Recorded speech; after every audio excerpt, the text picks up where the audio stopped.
All these years, you enticed me to follow you. To what? All you've ever shown me is pain, death, destruction.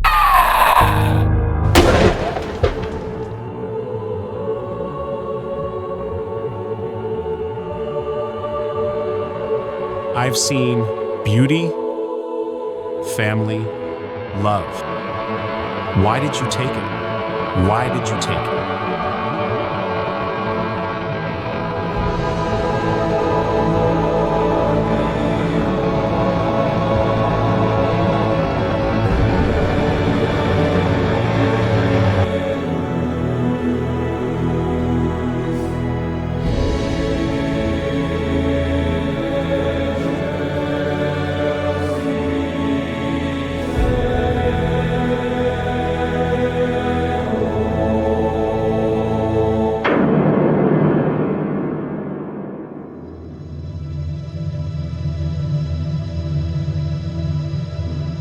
Hello, and welcome to our podcast about the making of a new motion picture entitled The Seraphim. My name is Rob Dickehuth, and I am the writer and director of the movie.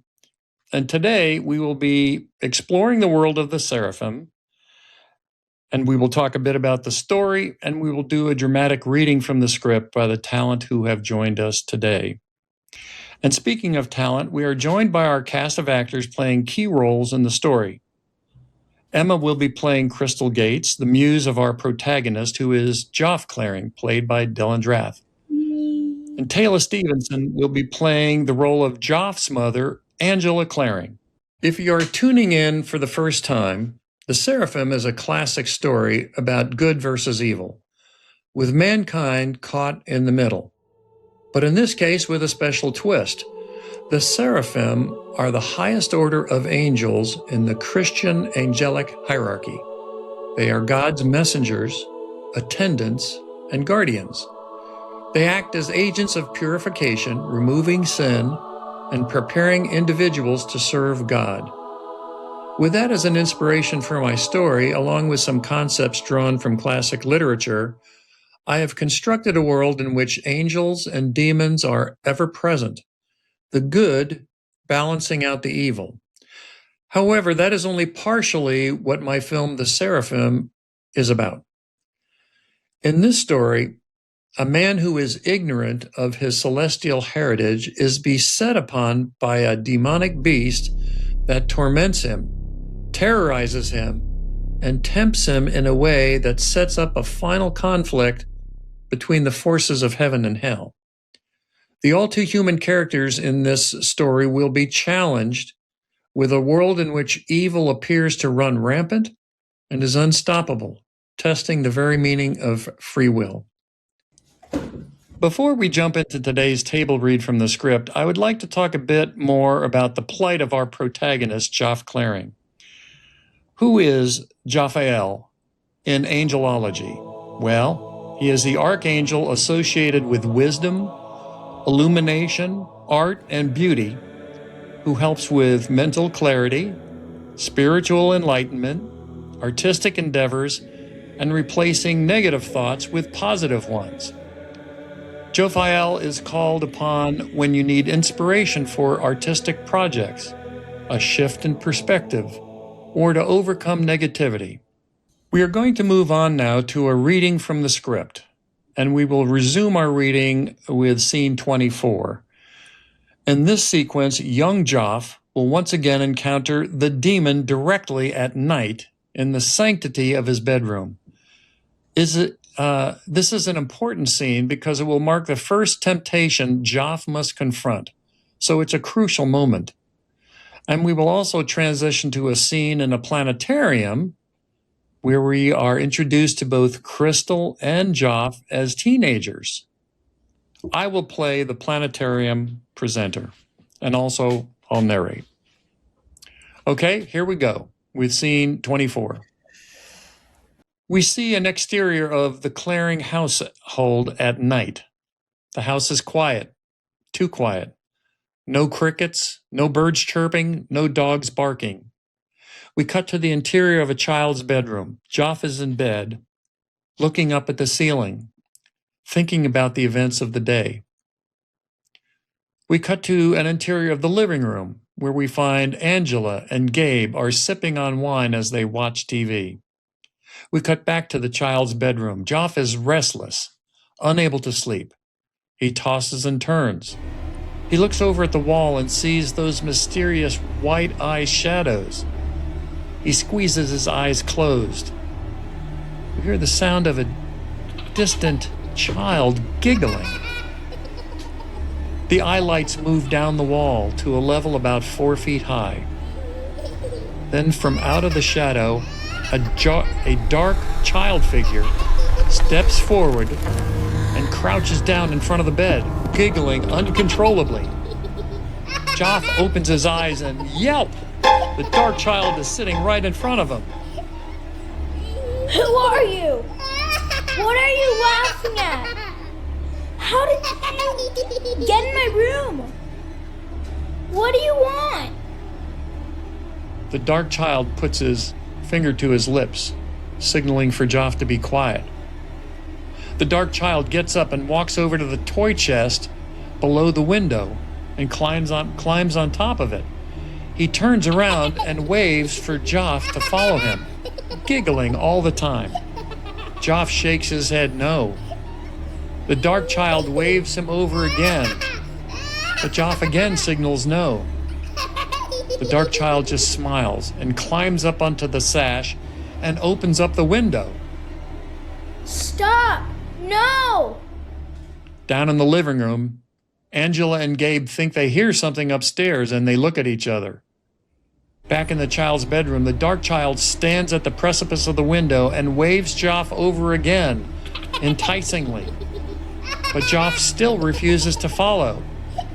With that, the dark child spreads his arms wide and swan dives out of sight. No! Joph runs over to the chest and climbs quickly up on the window. He looks down to the driveway and sees the dark child just standing down there looking up at him, laughing and pointing.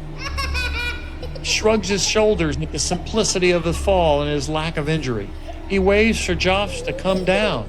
Jump. Joph, weakly this time, mouths, no.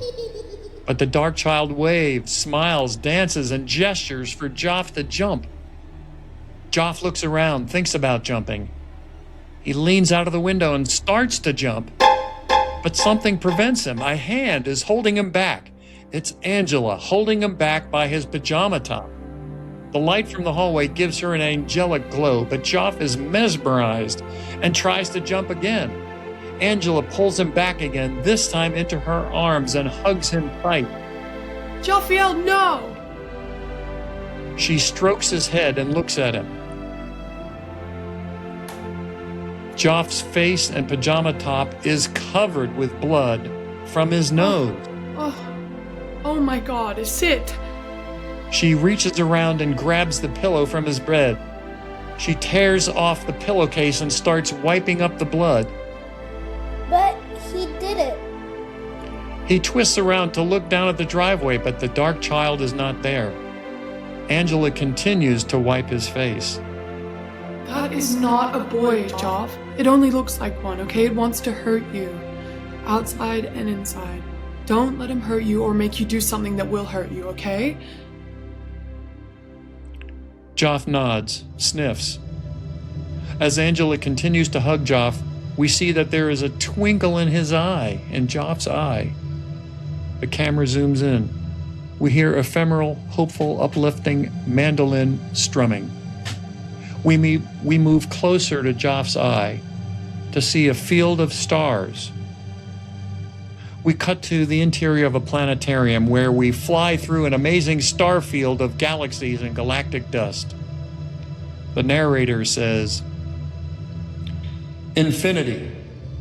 The human mind can barely grasp the concept of the size and distances of our universe. There are more stars than grains of sand on the beach. Billions of galaxies, trillions of planets. Where did all this come from? The Big Bang? 14 billion years ago. An event shrouded in mystery that some say points to an intelligent design. Joph has now grown into a handsome, sandy-haired teenager. He stares up at the domed screen, his mouth gaping open in wonder. Crystal Gates, with luminous, long blonde hair, Joph's very pretty, now 17-year-old girlfriend, sits next to him. The music fades. They are sitting in an auditorium along with a group of high school students. Crystal glances over to see Joph with his mouth agape, and she giggles at his obvious fascination. The narrator says, "All of this matter, all of the light, is actually held together by dark matter. And the force that expands the universe is dark energy. But we don't really know what either of these forces are. We only know what they do. Maybe someday, one of you will discover what it is." Meanwhile, Crystal cannot resist. She reaches under Joph's chin and closes his mouth. Joph jumps. Whoa, Crystal! You're going to catch flies with your mouth open, Joph. Sorry. Sorry for scaring you. This show is amazing. They both look up to the projection of galaxies, while the narrator continues. The light we are seeing from the farthest reaches of the universe happened almost 13 billion years ago. That means today, the universe is really 26 billion light years bigger, which means these ancient galaxies are now too far away to even see anymore. Joph glances over at Crystal and admires her.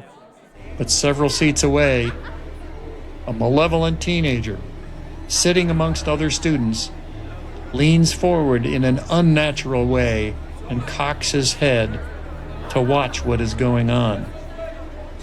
You hear a sound effect, an ominous, weird string sound. The malevolent teenager's face is expressionless, looking at Joph and then Crystal.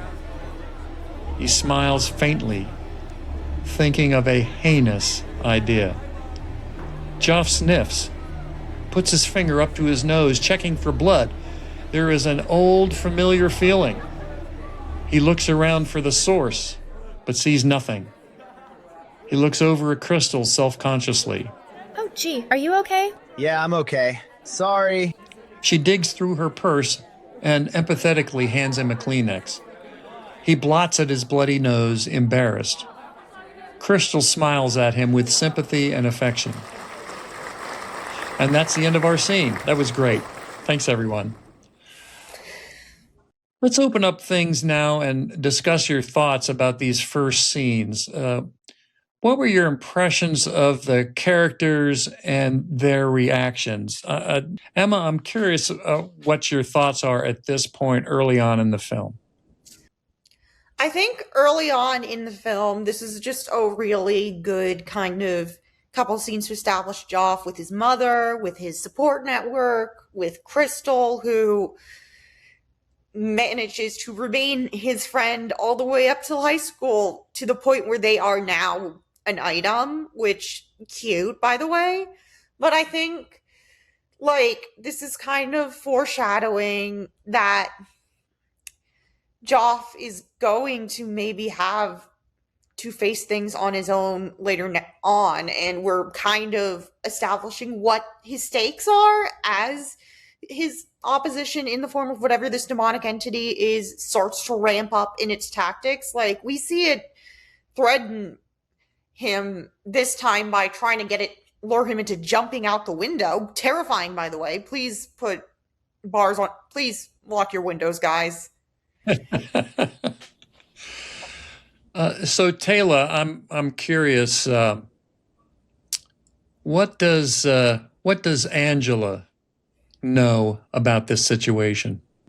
I don't think we really know for sure what she knows, but she knows that there is some sort of looming danger and there's nothing really that she can do about it in order to protect her child. She knows it's sort of inevitable, this threat to Joph, and she sort of just has to sit back because we don't know too much about her past, but we know she's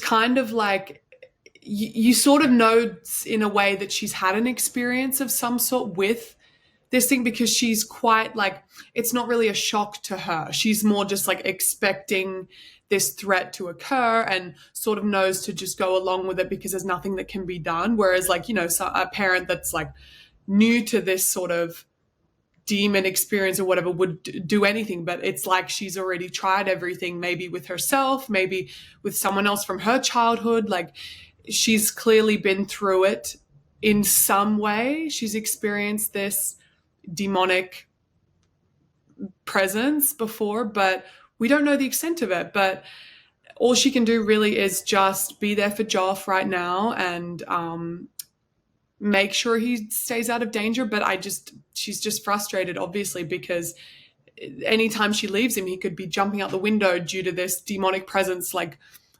threatening him, or who knows the extent of what this demon could go to. Like it's scary for her, but it's kind of inevitable. So I don't even know what I would do in her position if I was a mother dealing with that sort of chaos. It's tough, really tough. So you're right. That brings up some important points because there is a degree of maybe helplessness, but she is being protective. So the question that arises is, and perhaps we'll know more later, that there's other things she can do of a protective nature, don't you think? I think so. Maybe it just hasn't been revealed yet, but it just seems that she knows more than we do. But for now, she's just being a protective mother and doing as much as she can. But maybe she is also figuring out other ways to deal with it behind the scenes, like in bringing in her own experiences as well, and like figuring out how to handle this and make sure that Joph is protected for life, essentially. Yeah. I think that's great. Okay. Our time is up for today, so I'd like to thank our actors and you for joining us today. And there's more to come. In the next episode, we will be reading scenes from Joph's teen years and the trauma that changes his life. So please like this video and subscribe to our channel for the latest updates as we talk more about the production of our film, The Seraphim.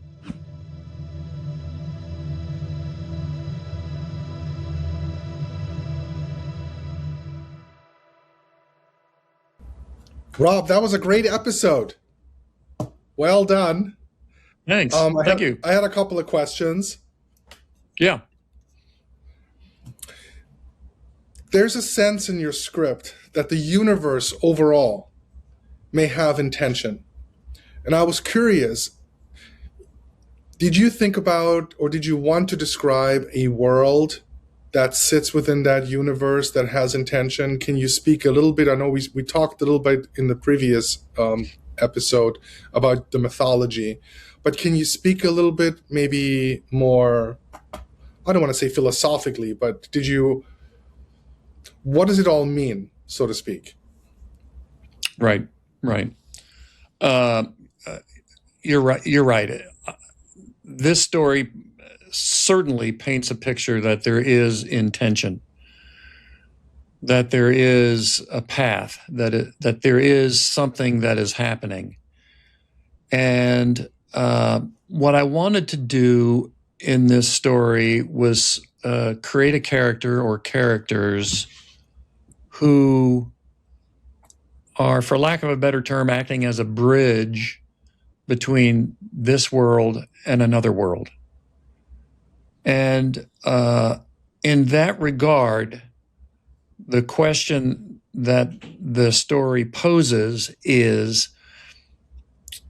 with regards to our actions as individuals, what is important and what isn't important? Are the decisions that we make, do they have implications beyond the moment? And I think my protagonist, through just experience with knowing that he he has a sensitivity to this other world and to the presence of this evil entity. He comes to understand that there is something going on, that he is between two forces. You want to call it good and evil, heaven and hell, whatever you want to, however you want to characterize it, that he is somewhere in the middle, and whatever he does is important. And I think that's a good message for anybody to walk away from this film to get, and that is that my character is trying to do the right thing in a situation in which he's in the middle of these two forces, and he's trying to do the right thing. He's always trying to do the right thing. He's misguided in certain ways. He's not a perfect person by any stretch of the imagination. He's a flawed individual, but he does push forward trying to do the right thing. And so I believe that's in keeping in the general zeitgeist of the concept that there is light and there is dark, and that we're in the middle, and it means something.